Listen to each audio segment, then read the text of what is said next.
Imbalance ಆಗುತ್ತೆ, negativity ಅನ್ನೋದು create ಆಗುತ್ತೆ, ಪಾಸಿಟಿವಿಟಿ ಅನ್ನೋದು ನಮ್ಮಿಂದ ದೂರ ಹೋಗುತ್ತೆ ಅನ್ನೋದನ್ನ ಸೈಂಟಿಸ್ಟ್ಗಳು ಕಂಡುಹಿಡಿಯೋ ಕೆಲಸ ಮಾಡಿದ್ದಾರೆ. ನಿಜವಾಗ್ಲೂ ಈ ತರದೆಲ್ಲ ನಡೆಯುತ್ತೆ ಅಂತಾನೆ ಗೊತ್ತಿಲ್ಲ ಎಷ್ಟೋ ಜನ. ನಮ್ಮ ಮೇಲೆ ಇಂಪ್ಯಾಕ್ಟ್ ಮಾಡುತ್ತೆ.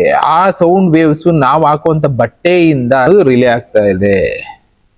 ಋಷಿ ಮುನಿಗಳು, ಜ್ಞಾನಿಗಳು ಇವರೆಲ್ಲ ಏನ್ ಮಾಡ್ತಾ ಇದ್ರು, ಕಾಡುಗಳಲ್ಲಿ ಹೋಗಿ ಕೂತ್ಕೊಂಡು ಲೆಂತ್ ಏನಿತ್ತು, ಆ ವೈಬ್ರೇಷನ್ ಏನಿತ್ತು, ಇವರಿಗೆ ಜ್ಞಾನ ಅನ್ನೋದು ಕೊಡ್ತಾ ಇತ್ತು. ಈಗ ಅಂತ ಟೈಮು ಇಲ್ಲ. ಎಲ್ಲೋದ್ರೂ ಸೌಂಡ್ಗಳು, ಅದು ಇದು ನಾಯ್ಸ್ ಪೊಲ್ಯೂಷನ್ ಜೊತೆ ಇರೋದ್ರಿಂದ ಬಾಡಿ ಬೇರೆ ಬೇರೆ ತರನೇ ರಿಯಾಕ್ಟ್ ಮಾಡುತ್ತೆ. ಕೆಲವಷ್ಟು ಸಲ ಜಾಸ್ತಿ ಬಟ್ಟೆ ಪ್ಲಸ್ ನೇಚರ್ ಸೌಂಡ್ ವೇವ್ಸ್ ಜೊತೆಗೆ ನಾವು ಯೂಸ್ ಮಾಡ್ತಾ ಇರೋ ಮೊಬೈಲ್ ಸೌಂಡ್ ವೇವ್ಸ್ ಶಕ್ತಿಯನ್ನ ಅವೇಕನ್ ಮಾಡ್ತಾ ಇದೆ. ಪಾಸಿಟಿವಿಟಿ ಅನ್ನೋದು ಮರ್ತೋಗ್ತಾ ಇದ್ವಿ. ಕಾರಣ ನಮ್ಮ ಸುತ್ತಮುತ್ತ ಇರುವಂತದ್ದು ಅವುಗಳು ರಿಯಾಕ್ಟ್ ಆಗಿ ನಮ್ಮಲ್ಲಿ ನೆಗೆಟಿವಿಟಿನ ಜಾಸ್ತಿ ಮಾಡಿ ನಾವು ಕೆಟ್ಟ ಕೆಲಸಕ್ಕೆ ಕೈ ಹಾಕೋಗಿ ಮಾಡ್ತಾ ಇದೆ. ಬಟ್ಟೆಗಳು ಕೂಡ ಬಳಸುವುದರಿಂದ ಸೈಂಟಿಸ್ಟ್ಗಳು ಪ್ರೂವ್ ಮಾಡಿರೋದು ಈ ಬಟ್ಟೆಗಳು ನಮ್ಮಲ್ಲಿ ಕೆಟ್ಟದನ್ನ ಅದೀವಿ. ಆ ಇನ್ನರ್ವೇರ್ಗಳು ನಮ್ಮ ಹಾರ್ಮೋನಲ್ ಇಂಬ್ಯಾಲೆನ್ಸ್ಗೆ ಕಾರಣ ಆಗುತ್ತೆ. ಅದರಲ್ಲೂ